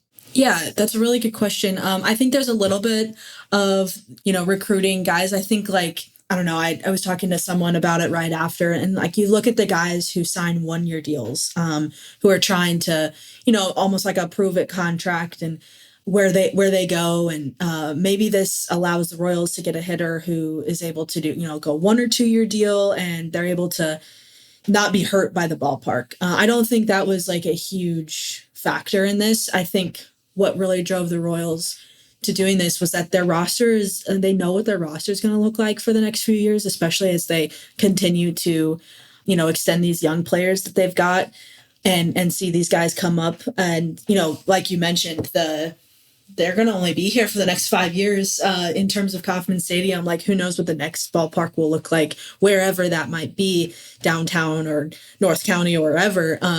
But I think they thought it was a nice opportunity. They know somewhat what their roster is going to look like. They've got Bobby Witt Jr. long term. Why not make it a little bit more homer friendly, or at least, like I said, be rewarded for when you hit balls really, really hard and they go out. And then maybe you reap the benefit too when you're recruiting players as well. And some of their off-season activity was about making sure that there were other guys besides Witt who were around long-term. So talk to us about what went into the Michael Garcia extension and sort of how they explain his breakout last season, because he was always such a stout defender, but really blossomed at the plate. And now, that side of their infield is one of the best in baseball. So talk to us about the extension. Yeah, I think it was something where there was interest on both sides, obviously, but, they were able to buy out all 4 of Michael Garcia's ARB years, and then also tack on another, either 1 or 2, depending on the option that's at the end there of his free agent years. I think it makes a lot of sense, both in terms of the financial stability, both for him and the club, and, just being able to keep a guy that they've seen grown up in their system, anchor down the left side of the infield with Bobby. Like you talked about, it's a really, really good left side of infield. It's a really good infield in general, the Royals have. So, I think Michael just kind of got back to who he was as a minor league player. He was always a contact oriented guy. He, put the ball in play a lot when he was in the minor leagues. And I think he's just grown stronger over the last couple of years. He's been able to kind of get back to that version of the hitter that he is. Sorry, guys, my dog's barking. You're not the first and won't be the last preview guest whose dogs interject during the segment, so that's okay. It really is every single time I do one of these things. They know. Somehow they know. Yeah. I have one too. But no, I think Michael just was able to get back to the kind of guy that he was throughout the minor league system, and that made him into a prospect. He did really well this year. Now it's just about building on it and making sure that wasn't just a one-off year. Well, if the infield was mostly good news, the outfield was another story. It was the worst outfield in baseball by FanGraphs WAR. So give us the outlook for it maybe not being bad again. Of course, they acquired Isaac Collins, so you can let us know what they liked about him. And obviously, they are hoping to get much more out of Jack Caglione. Yeah, that's a really big part of 2026 is what can they get out of Jack Caglione and what can they get out of Carter Jensen too. I know he's not an outfielder. He's a catcher DH, but those 2 young guys, when you talk about finding impact in the Royals lineup, if they put it together, that's your impact. So, and with Cags, especially given how the first part of his career and last year was pretty tough for him. So how can he adjust and get to be the power hitting guy that the Royals drafted? Starting out this season, he'll be that right fielder. He has to perform, obviously. And then they've got Kyle Isbell in center, really good defensively, kind of that number 9 hitter-esque. He's not going to do a ton with the bat, but he's progressed throughout his major league career. And then left field is Isaac Collins, as you mentioned. They got him in a trade with the Brewers, and I think what the Royals tried to do this offseason was kind of raise the floor of the bottom of their lineup. They feel like they have a really good core of the lineup with Bobby and Michael and Salvador Perez and Vinny Pasquantino, and they just tried to they wanted a better supporting cast. They did want an impact back. They haven't found it yet externally, so I think they wanted just a better supporting cast around that core. And what Isaac Collins can do is really impressive. What he did with the Brewers, that they're hoping that continues over in Kansas City. Get on base. He's a little bit of a runner. He's able to get on base ahead of those guys and score some runs for them. And same goes for Lane Thomas, who they signed to a 1-year contract, kind of a bounce back candidate type deal. He was hurt with the Guardians last year, but they see him as being really important to this club as long as he's healthy, mashes lefties, and is able to get on base. So I would imagine you'd see him go to all 3 spots in the outfield, depending on the day and the matchups there. That's kind of what they're going to go into the season with. There's a lot of hope built around Jack Caglione being the kind of hitter that they think they have in him. So that's probably a little bit more risk than I would want. But also if that plays out, like, he could be a really, really good player for him this year. We talked about some of the young guys who might take a step forward. I want to talk about sort of one of the stalwarts of this lineup, which is Salvador Perez. They extended him again. Carter Jensen seems like he's sort of in the mix, but has been slow to progress from a defensive perspective behind the plate. So I'm curious about the current state of the catching position, and then what you view the future of that position to be. Current state is definitely Salvi behind the plate. I would imagine him slotting in there a lot to start the season, and then as you start to see the season wear on him a little bit, as it always does with any player, maybe get him a little bit more time at first base when Vinny's sitting, or at DH obviously is a big factor there. So Carter Jensen is I think the Royals view him as the future of that position. He's got to earn a spot this spring and continue to earn it throughout the season. But if he's hitting the way that he did in September, like, they're going to find a spot for him in the lineup, whether that's at DH or behind the plate. And they were pretty impressed with him once he got some more time behind the plate in September. I think just the way that he was receiving and working with those pitchers. So I'd imagine that a good spring with lots of time with those guys would only help him and allow the Royals to feel comfortable with him behind the plate. But he's got a lot of promise. He's got a lot of potential. It's just about seeing that play out. I think Salvi has been really impressed with him too, which it always helps. So I would think that those two would kind of take on that position. I don't know if it's going to be 50-50, 60-40 by the end of the year, but you're going to see both of them play. You're definitely going to see Jensen behind the plate throughout the year, and it's just a matter of making sure his bat continues to be productive in the lineup.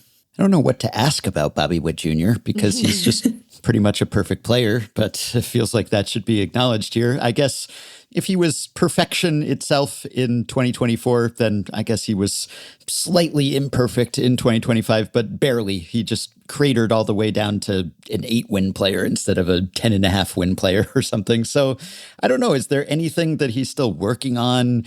Is there any way in which he hopes or expects to evolve? Does he see himself as more of the 30-plus home run hitter that he was the previous couple years than the 20-something? I guess the walls being moved in might help him there. But yeah, what will he look like? Or can we just count on him sort of metronomically being one of the best players in baseball, and if and when Shohei Ohtani and Aaron Judge relinquish their stranglehold on the hardware every year, then maybe he could win some? No, it's funny you say that about his season. Like, I remember thinking throughout the year, and especially when the Royals were really fighting to stay in it, like in August and early September, he's not performing the way that he did in 2024. And it almost felt like a little bit of a disappointment, but then you look at it, like, I would want to write about that.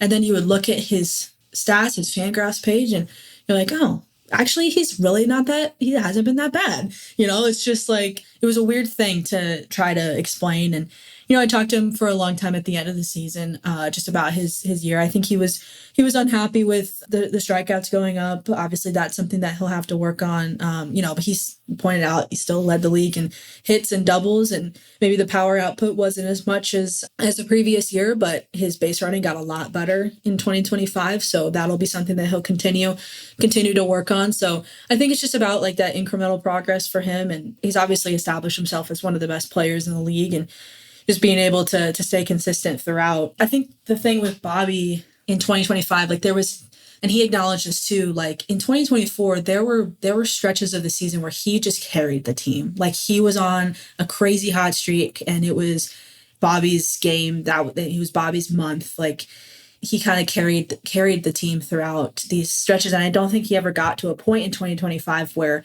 that he really felt like that was happening. So that's always something that we look for as we're watching this team, is what's Bobby going to do? I think as he grows older and establishes himself even more, like that's something that he embraces as well. The other thing too about him, the Royals mentioned this specifically at their press conference about the outfield dimensions coming in, is they think it'll help him the most. Like he's like the number one guy. They think that this will help. So we'll see if that actually plays out the way they think it will. But certainly I don't think he's going to be upset about it if he gets a few more homers along the way. And he's so fast anyway that I don't think his doubles or even maybe triples output will decrease too much.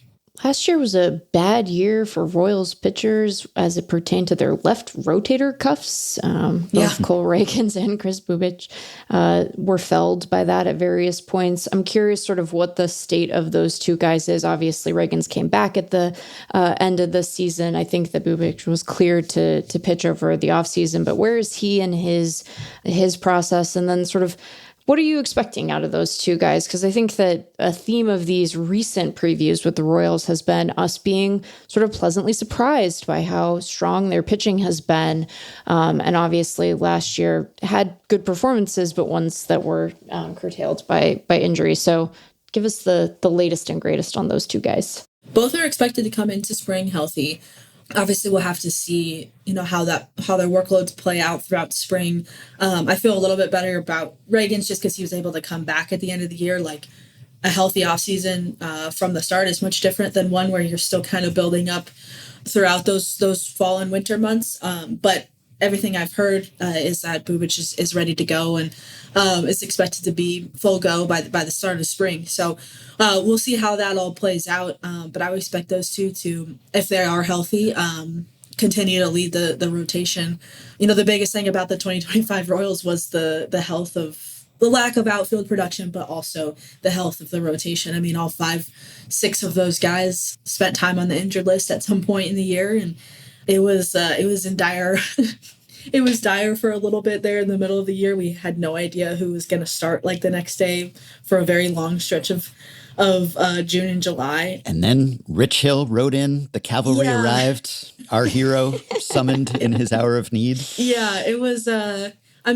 All respect to Rich Hill. He did an admirable job, and he's obviously a great veteran of this game. But it was kind of like shocking when you really thought about it. Like, you're bringing up who to pitch? What's happening? But no, I think like this team goes as far as one, how far Bobby Witt Jr. takes them, and two, how far this rotation takes them. So they're hoping for a lot better health, and that starts with Reagans at the top there as their frontline starter. We did the Giants preview just before this one. I guess it's the Mike Yastrzemski episode today, but we were talking about the Giants sort of having an off-season snooze fest, and the Royals kind of gave them a run for their money in that category too.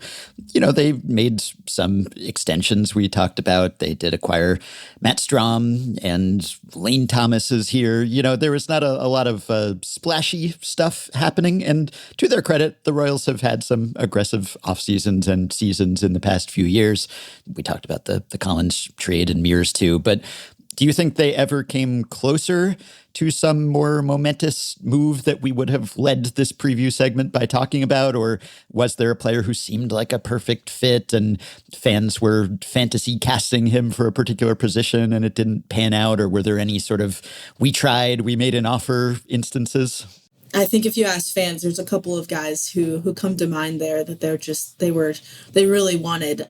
I think the Royals, like, they've shown over the last few years as a front office, like, they're not afraid to be aggressive, but within the boundaries that they set for themselves, they clearly have, like I said, limits, or I don't know if you want to call them limits or ceiling floor, whatever you want to call it, on who they're willing to deal and who they're willing to talk about. And they were looking for an impact bat, and obviously the opening for an impact bat is an outfielder, especially a corner outfielder. And they had lots of conversations with different teams. Like the one that comes up all the time is with the Red Sox for Jarren Duran, and it just never panned out. Like the Red Sox kind of held firm in their ask for Duran, and the Royals were not willing to give up Cole Reagans for him. So it just really didn't pan out. They were in on Brandon Donovan before he was traded to the Mariners in that 3-way trade. That obviously didn't pan out either.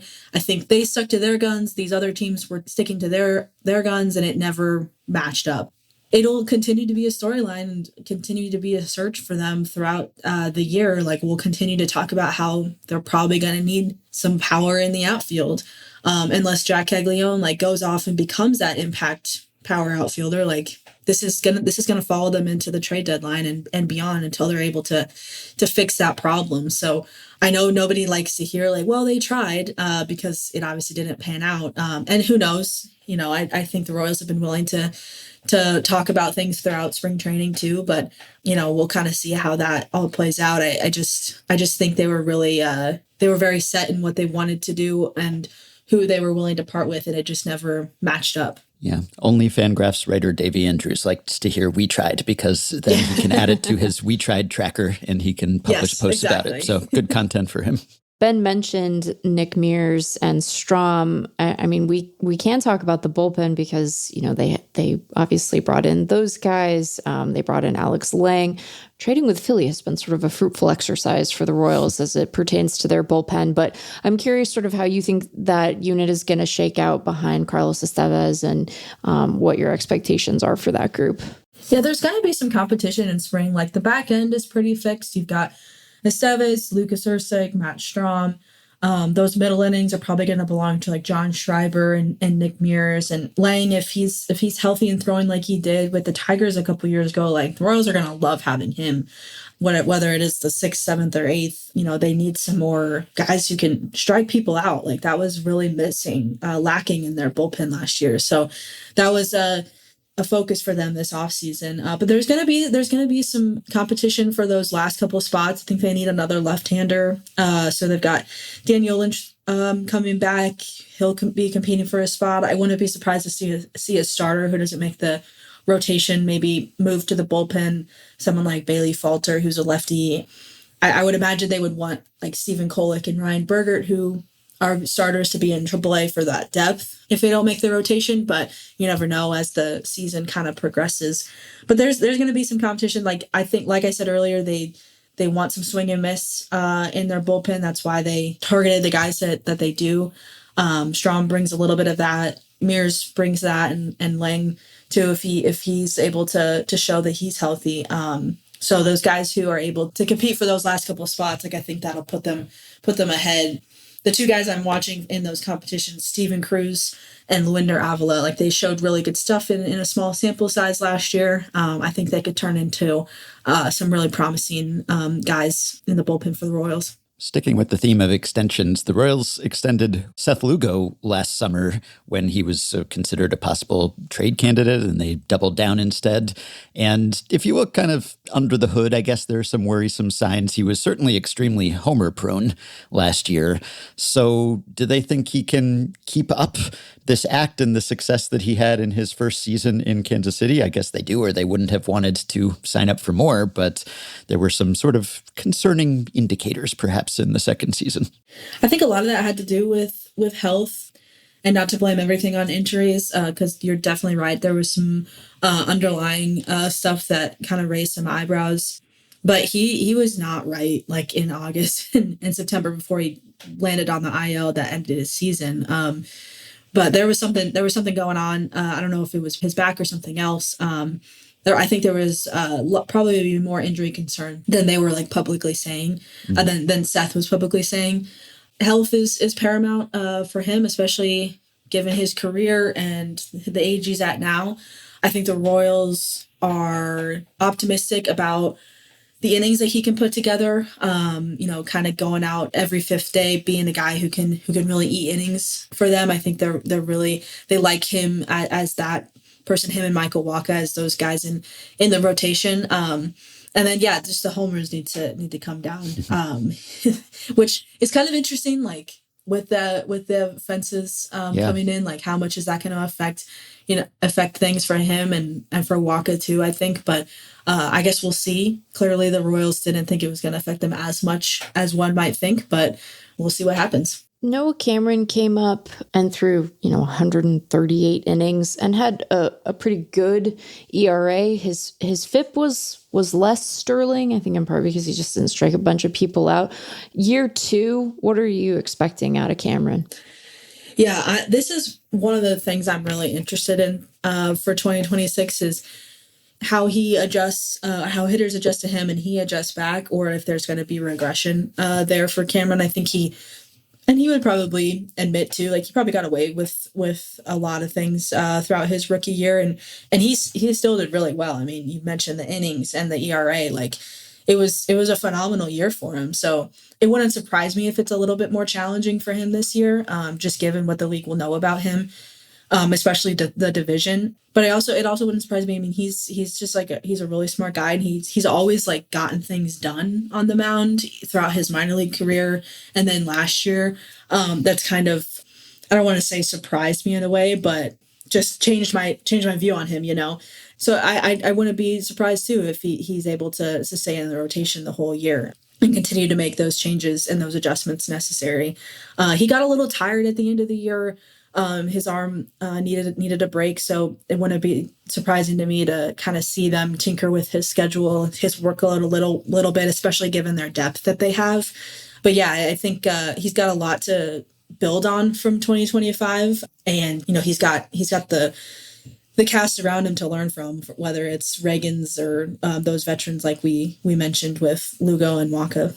Matt Quatraro got in on the extension train too. He boarded last month for a 3-year extension, so seems that they're happy with him too. So how do the players feel about him? What kind of manager do you think he is?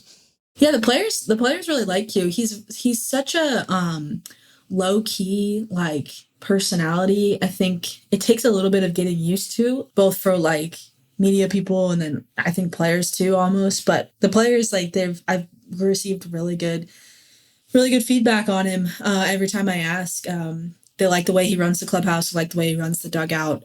I've really enjoyed my interactions with Q. Obviously speaking to him twice a day, sometimes more throughout the season. You get to know each other really well, and he's always just like very thoughtful with his answers and with the insight he provides, which I know that fans don't really care about that, right? They just want to know like how he manages the bullpen and things like that. But for someone who has to write about the team every day, like it's very appreciative. So, I was happy to see that he's sticking around. And, as far as his managerial duties, like I think the Royals are really happy with how he does. He came from Tampa, so he has this, the analytically driven stereotype that came with him, right? But I think he blends the two very well, between analytics driving things, but also the more traditional side too. And he's very open to change and to criticism as well. He likes to question things. He likes to have those kind of conversations, which I think the Royals have really enjoyed. It wasn't surprising to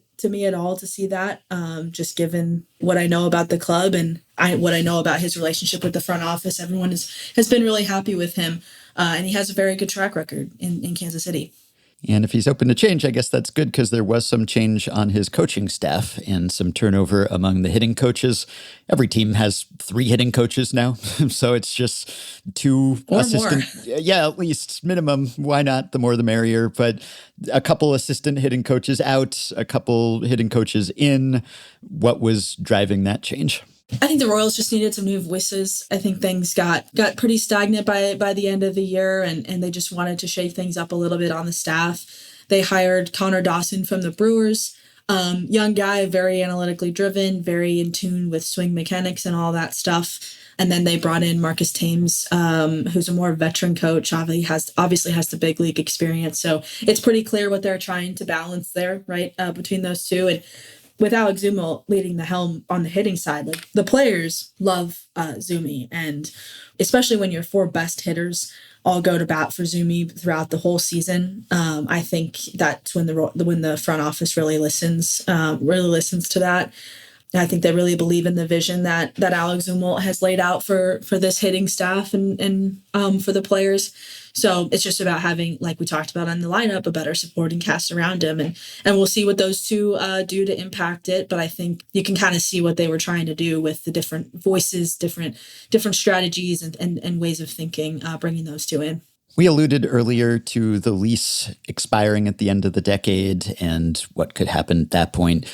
And I know that there have been various considerations and where they might move and when they might move and how they might move. And then, of course, the Kansas City Chiefs did move, and they traded one Kansas City for another, crossed state lines, got themselves a sweetheart deal. Perhaps not so sweet for taxpayers, but maybe they won't mind. Who knows?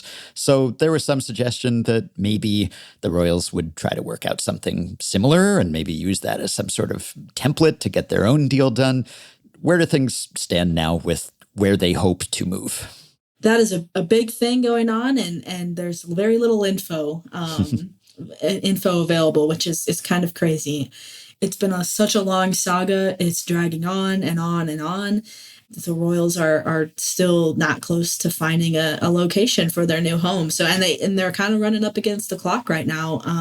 If they expect to be out of Kauffman Stadium for the 2031 season, like, construction needs to start happening pretty soon.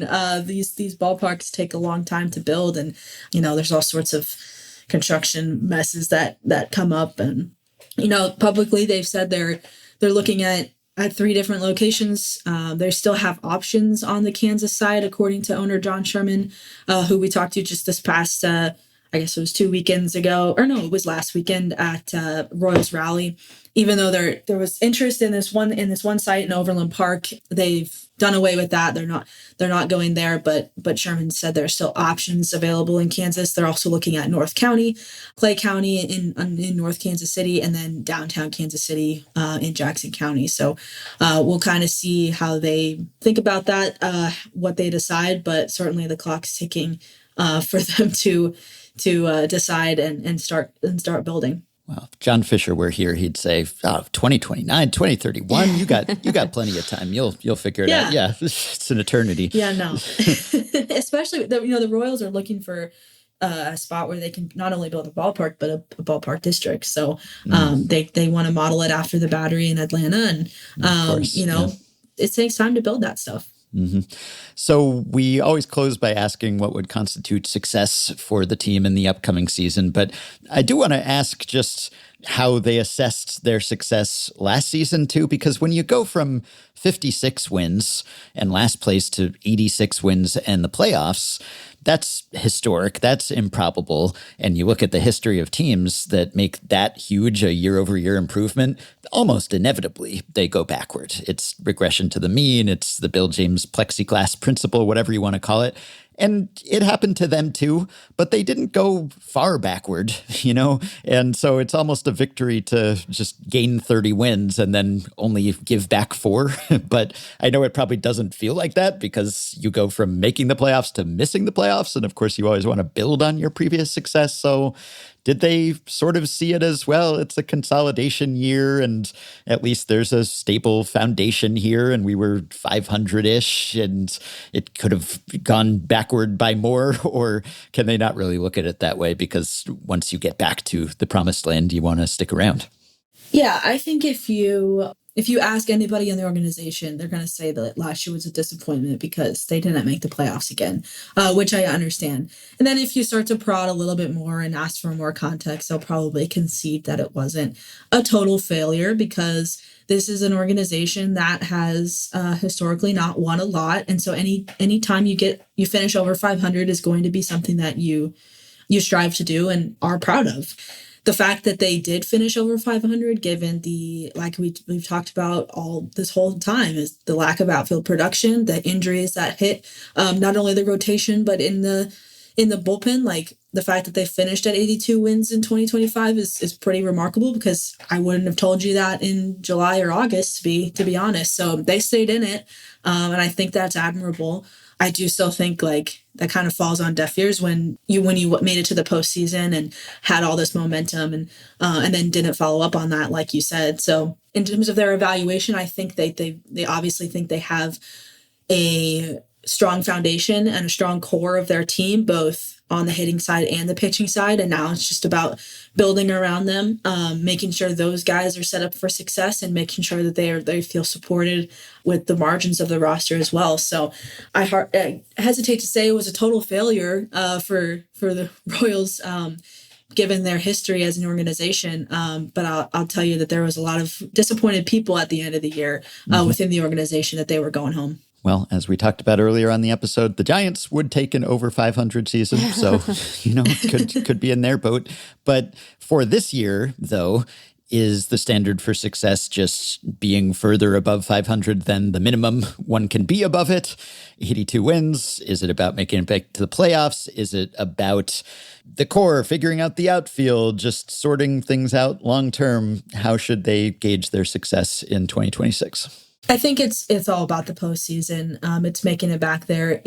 They've got some competition in the AL Central, but I feel like, and anybody would tell you that it's pretty wide open, whether it's, Tigers, Guardians, Royals, almost anybody can. I know the Tigers obviously have a great pitching staff, so I would probably put them as my predictor for the AL Central champion, but you also saw what happened last year. So I think anything is possible in this division, and the Royals view that as well too.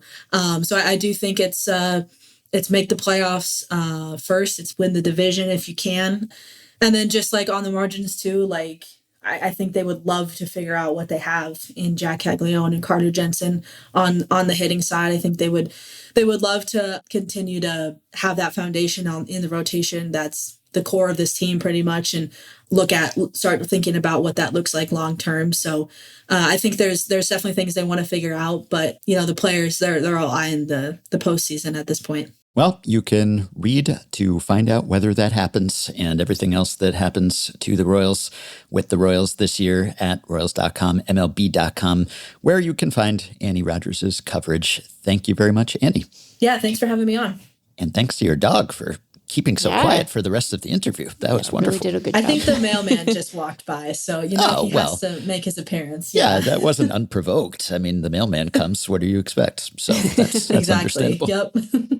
That'll do it for today. Thanks, as always, for listening. Twins and Pirates, probably next time. Until then, you can support Effectively Wild on Patreon by going to patreon.com/effectivelywild and signing up to pledge some monthly or yearly amount to help keep the podcast going, help us stay ad-free, and get yourself access to some perks, as have the following 5 listeners: Jean Ah Kim, Brian Jurdy, Kirby Davidson, Ryan Kloss, and Christine Gu. Thanks to all of you. Patreon perks include access to the Effectively Wild Discord group for patrons only, monthly bonus episodes, playoff live streams, prioritized email answers, personalized messages, shoutouts at the end of episodes, potential podcast appearances, discounts on merch, and ad-free FanGraphs memberships, and so much more.